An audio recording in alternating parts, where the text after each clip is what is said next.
आज वेस्ट बंगाल, जहां हमें पॉवर्टी, अनएम्प्लॉयमेंट जैसी समस्याएं देखने को मिलती हैं, मॉडर्न इंडिया में बंगाल कल्चरली, इकोनॉमिकली और पॉलिटिकली इंडिया के सबसे मजबूत राज्यों में से एक था। दोस्तों, आज अगर आप इंडिया के पर कैपिटा इनकम के स्टेट वाइज डाटा की लिस्ट को देखोगे तो उसमें आपको वेस्ट बंगाल सबसे नीचे 28 नंबर पर मिलेगा। लेकिन आपको जानकर हैरानी होगी कि यही वेस्ट बंगाल 1960 में अपने पर कैपिटा इनकम के आधार पर इंडिया के टॉप 3 स्टेट्स में हुआ करता था। 1960 में वेस्ट बंगाल की पर कैपिटा इनकम इंडिया की एवरेज पर कैपिटा इनकम से ज्यादा थी। यहां तक कि बंगाल के बारे में ऐसा कहा जाता था, what Bengal thinks today, India thinks tomorrow. Bengal के इतने समृद्ध होने के पीछे का कारण था बंगाल का कोस्टल रीजन। इसी कोस्टल रीजन की वजह से एशिया में होने वाला यूरोपियन इंपोर्ट का 60% कंट्रीब्यूशन अकेला बंगाल का हुआ करता था। यह कहना भी गलत नहीं होगा कि अगर ईस्ट इंडिया कंपनी बंगाल को अपने कंट्रोल में ना करती तो शायद ब्रिटेन पूरे भारत को अपनी कॉलोनी बनाने में सफल नहीं होता। लेकिन आजादी के बाद बंगाल को ऐसी परिस्थितियों से गुजरना पड़ा जिससे ये राज्य न सिर्फ अपनी ग्लोरी को खोता चला गया, बल्कि आज पश्चिम बंगाल इंडिया के सबसे अंडर डेवलप्ड स्टेट में से एक गिना जाता है। दोस्तों, आज की इस वीडियो में हम बंगाल की बात करेंगे, साथ में हम बात करेंगे कि आखिर बंगाल फिर से कैसे बाउंस बैक कर सकता है। वीडियो में आगे बढ़ने से पहले मेरी आपसे एक रिक्वेस्ट है, इस वीडियो को बनाने में और ऐसे ही बहुत फैक्टफुल वीडियो को बनाने में हमारी बहुत मेहनत लगती है और उस मेहनत के पीछे का मोटिवेशन है आपका एक लाइक और सब्सक्राइब कर देना और साथ में चैनल को शेयर करना। तो आपको अगर वीडियो अच्छी लगे तो चैनल को सब्सक्राइब करना, वीडियो को लाइक करना और वीडियो को शेयर जरूर करना। दोस्तों, बंगाल की सिविलाइजेशन 4000 साल से भी ज्यादा पुरानी है। गंगा और ब्रह्मपुत्र जैसी दो सबसे बड़ी नदियों की फर्टाइल लैंड पर बसा हुआ ये राज्य 18वीं सेंचुरी तक अपने सिल्क और कॉटन के लिए दुनिया भर में फेमस था।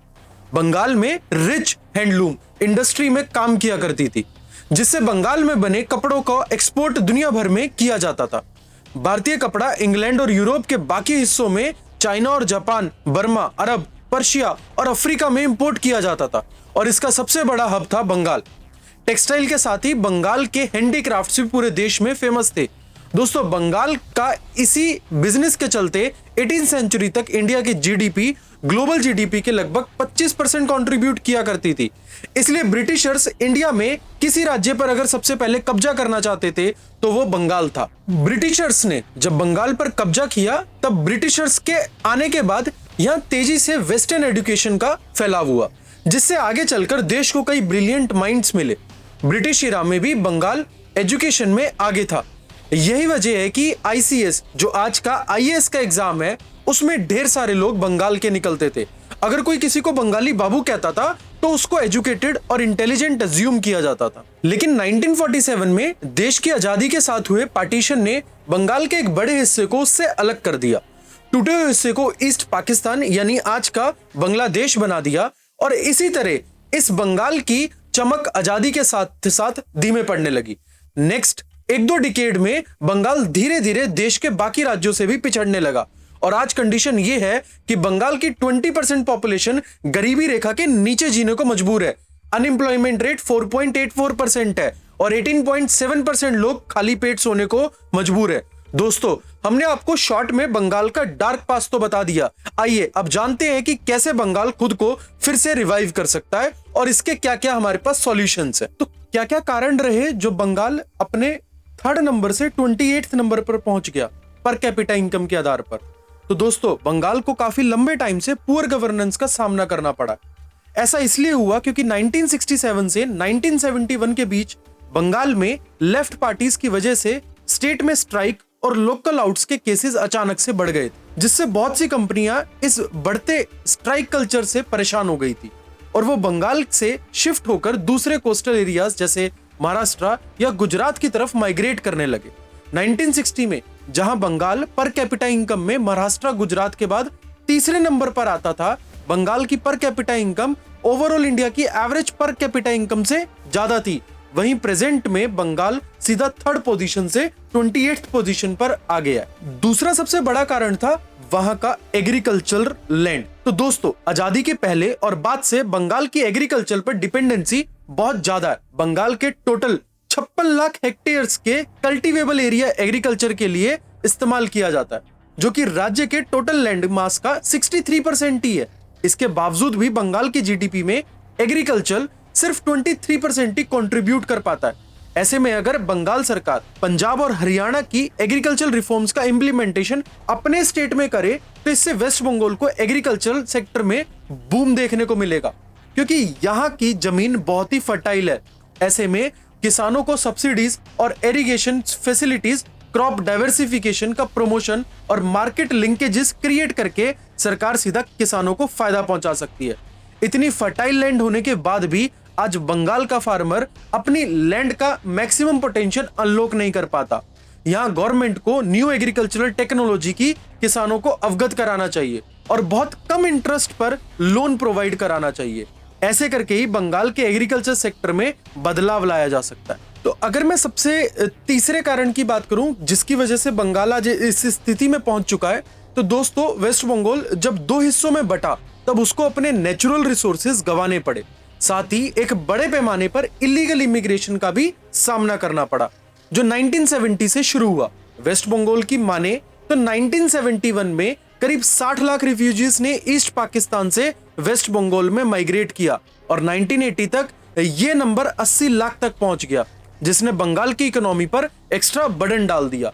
1971 की जंग के बाद बंगाल के हालात सुधरे नहीं और मंजर आज ये है कि अकेला वेस्ट बंगाल 2018 एनसीआरबी डाटा के मुताबिक सबसे ज्यादा 661 इलीगल इमिग्रेंट्स पाए गए। ऐसे में बंगाल सरकार को इलीगल इमिग्रेंट्स के इस समस्या पर ध्यान देना चाहिए। एक तरफ जहां ये बड़ा नेशनल सिक्योरिटी थ्रेट है, साथ ही साथ वही इससे वेस्ट बंगाल में रहने वाले लोगों के लिए अपॉर्चुनिटीज सीमित होती जा रही है। बंगाल की स्थिति के पीछे एक कारण और निकल के आता है।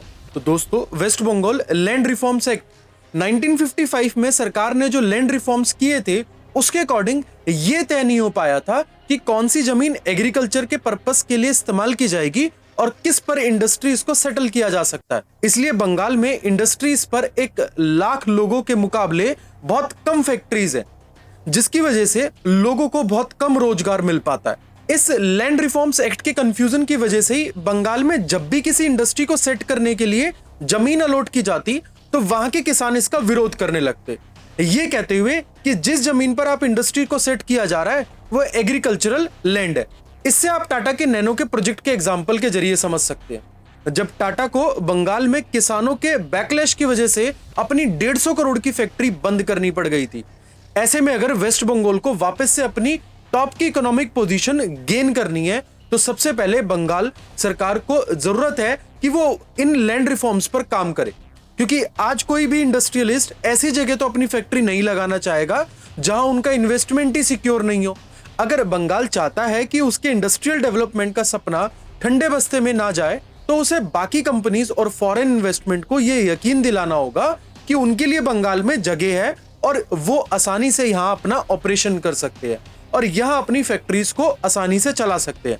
और इन फैक्ट्रीज के साथ साथ बंगाल में रह रहे जितने भी लोग हैं उन सबको इससे रोजगार भी मिलेगा। लेकिन इन सबसे पहले बंगाल के पास एक बनी बनाई इंडस्ट्री है और वो है टूरिज्म।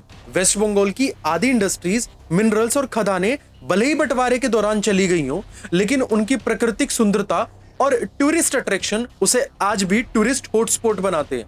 जरूरत है बस थोड़ी सी प्रमोशन की।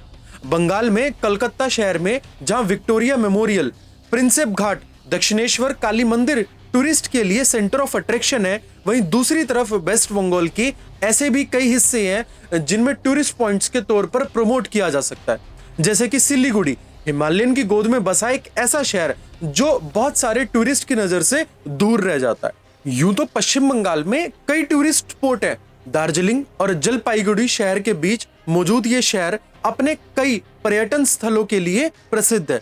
वहीं सुंदरबन भारत का सबसे बड़ा टाइगर रिजर्व होने के साथ ही सबसे बड़ा नेशनल पार्क भी है। बुद्ध मठों, चर्चों और तिब्बतन हैंडीक्राफ्ट्स के लिए भी जाना जाता है। अगर आपको आर्ट एंड कल्चर में इंटरेस्ट है तो ये जगह आपको बहुत पसंद आएगी। दोस्तों ये टूरिस्ट प्लेस आपकी बकेट लिस्ट में तो होंगे और वेस्ट बंगाल की दुर्गा पूजा तो वैसे ही वर्ल्ड फेमस है। दोस्तों अगर आज वेस्ट बंगाल अपने यहाँ इंडस्ट्रियल डेवलपमेंट को लेकर सेंसिटिव होता है, साथ ही एग्रीकल्चरल को न्यू और मॉडर्न टेक्नोलॉजी से जोड़ देता है, तो बंगाल के पास आज भी वो पोटेंशियल है जिसकी मदद से वो बहुत आसानी से अपनी वही पुरानी ग्लोरी को अचीव कर सकता है। दोस्तों, आपके अकॉर्डिंग क्या बंगाल कभी अपनी पुरानी ग्लोरी को अचीव कर पाएगा या नहीं, हमें कमेंट बॉक्स में जरूर बताना। बाकी अगर आपको वीडियो पसंद आई हो तो हमारे चैनल को सब्सक्राइब जरूर कर लेना। मिलते हैं नेक्स्ट वीडियो में। जय हिंद।